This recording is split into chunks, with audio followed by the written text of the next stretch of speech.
San Diego County's median price single family home is now over $1 million. It's actually at $1,029,000 when you're looking at the entire county. Now, how did we get here? I've made nearly 50 videos all about the housing market in San Diego. The TLDR, the short of it is, I'm usually talking about how the market's going to go up. And that's what we've seen over the last 5 years that I've had this channel. We've seen the market go up and up and up. For once, I feel like we're starting to see that change. I feel like we're actually starting to see some cracks in the market. And I don't believe the market's going to crash. I've analyzed this a lot. I've been right a lot. And I'm starting to see some cracks. Let me tell you what I'm talking about. So my name is Dan Parker with the Best Life Home Team. Forgot who I was with there for a second. Your San Diego real estate resource. Myself and my team, we specialize in helping people move here to San Diego County. So if you have any questions about that, feel free to reach out. Our contact info is down below. So let's talk about the latest headlines that we're seeing in the market here. So this headline, supposed to be on the headline, Case-Shiller Index. Once again, San Diego leads the U.S. in home price increase. Now, this is talking about in February, local prices are 11.4% higher than they were a year ago compared to the national average of 6.4%. So we've seen home values in San Diego increased even though rates are still very high. But here's what you need to know about this. It's good to go off of market data, but market data is always going to be crazy delayed. I don't know why headlines come out today in May about February, but I'm seeing headlines on this article all over the place. We're already a couple months delayed from February. They're talking about closed sales in February, which means they had accepted offers in December and January. That is old data. That's not what's going on today. A lot has changed. So the only real way to know what's happening today is to get some insights from boots on the ground. Myself and my team, we are very active in this market. We also have colleagues all over the county. And so it's really interesting to get the perspective of all of them of exactly what's going on. So let me give you some insights. There's two main things that we're noticing here. And if I can find the page. So two main things. One, inventory is starting to go up. So this is showing San Diego County inventory, how many homes are for sale. This is year over year since 2021. So purple is this year. And you can see we started the year low, which we have the last couple of years. We normally see a push up in the summertime, which is great. But it seems to be increasing finally, which is good. It's good, I think, for everybody, for buyers and for sellers. If you take a step back and look even farther out, this is what inventory looks like over time. So even though it looks like it's increasing, we're still very low compared to historical averages. So we have a long way to go. And this is what I want to see. I want to see us get up into the $5,000 to 6,000 unit or property for sale mark. I think that's when we're going to start to see much more of a neutral market. But here's where it starts to get interesting. This is what we're starting to see, and some of this data is beginning to come out. But again, I think from the boots on the ground approach, we're feeling it more than these charts are showing us. So San Diego County demand year over year. Now this is where it gets interesting. Even though the supply, the number of homes for sale is starting to increase, demand is staying nearly flat.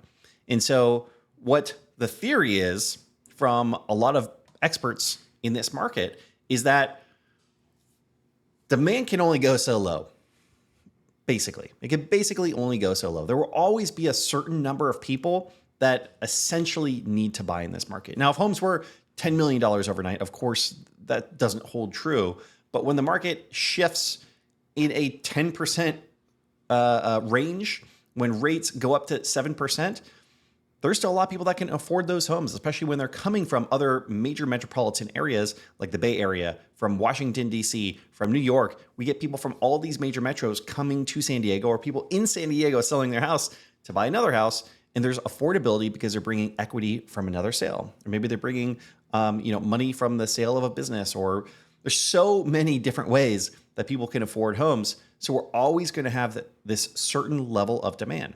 But what I'm starting to see right now, and what my colleagues are starting to see right now, is we're absolutely feeling like more homes are hitting the market going into these summer months, but it feels like a little bit more than we've seen in a while. And this is going to start to come out over the next couple of weeks and couple months. And we're really starting to feel like there's an impact on the buyers that are out there. And so let me just tell you from the perspective of a buyer in this market, Going back to December and January, there was a lot of talk that from the Fed Reserve, from Jerome Powell, that we weren't going to raise the Fed funds rate anymore, which still holds true today. He spoke yesterday and said they do not plan to raise rates anymore. But the talk was, hey, we're probably going to have 3 reductions at the end of this year, or middle of this year to end of this year. Now that's getting pushed farther and farther back because of many different factors, from inflation data to job growth. But it looks like we're going to be held at these high rates for longer than expected. So let me show you exactly what I'm talking about here. Oh, I don't have the rates up. So 30-year fixed rate today, we're right around 7.4%, between 7.2 and 7.4%. There are a lot of factors that go into this. But this is really making it difficult for people to buy a house.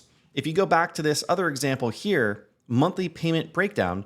So if you were to buy a house today for $931,000, which is the median price home here in San Diego County, at an interest rate of 7.25%, there is a squeeze on your monthly payment of $6,115. That's completely, I want to say completely unaffordable for most people, but for a lot of people, that's challenging. And not only is it challenging, but I think what kind of gets lost in a lot of this isn't just where rates are at, but where rates are going. And that's not what people are talking about enough. If you think, like we had at the beginning of this year, that it's extremely likely that in the next 6 to 12 months, rates are going to come down, probably at a pretty decent amount, then that rate, that monthly payment that you're paying, that $6,100 a month, is not going to feel so heavy because you feel like there's an end in sight. Over the last couple of months, the way that Fed is talking and the way that all the data is coming out, it's really pushing that back farther and farther to the point where buyers, they don't really feel like they can see that anymore. And so as we get farther along in this year, I'm seeing more hesitancy from buyers. I'm seeing more homes start to hit the market. A lot of this hasn't hit the data that you're going to see yet because we haven't looked at closed home sales for May, but that's where it's really going to start to get interesting, because this is the month out of the year that the amount of homes for sale and the amount of buyers out there starts to really increase, because a majority of people, they want to make moves in the summer, and usually because of school districts and school schedules. So it makes a lot of sense. So let me break all this down. What do we foresee happening over the next couple months? We really see a huge change. I think this month is really going to show. Once we get through May, are buyers going to hit the market? Are we just going to see the quantity of homes for sale increase? What I would love to see, I'd love to see the amount of homes for sale increase to 5,000, because I think that would be very, very impactful for a lot of buyers in this market to have more options and not feel like you have to give everything away to sellers. You can actually negotiate a lot more. You can negotiate more buy downs. You can negotiate more credits and repairs instead of just saying, I'm just going to take the home as is, which a lot of buyers unfortunately still have to do. So I think this is a likely scenario. I think 5,000 is a totally doable number. I think it would be healthy for our market to see this happen. I think that would mostly mean it's going to be a neutral market.